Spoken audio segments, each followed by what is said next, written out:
Now, to understand the Islam and politics in the Middle East, we discussed two agendas, and today we are discussing the third agenda, that is the radical militant Islamist agenda. Now, the group of violent Islamists, they have many names in the public discourse. Some call them fundamentalists, some terrorists, some Salafi jihadi groups. And this agenda, regardless of what label is attached to it, they have their they have the formations, they have based their ideologies on their own interpretations.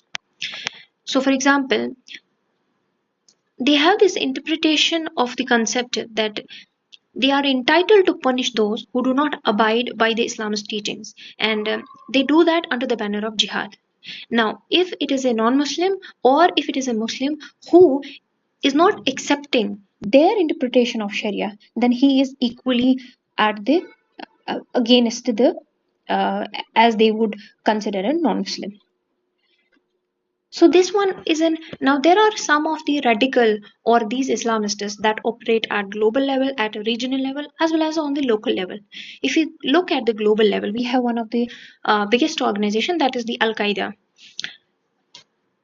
Or if you look at the regional level, we have multiple organizations. For example, we have Hezbollah in Lebanon and Syria, we have Hamas in Gaza Strip, we have Taliban in Afghanistan and Pakistan, and there are some other local Islamic formations with the political agendas as well.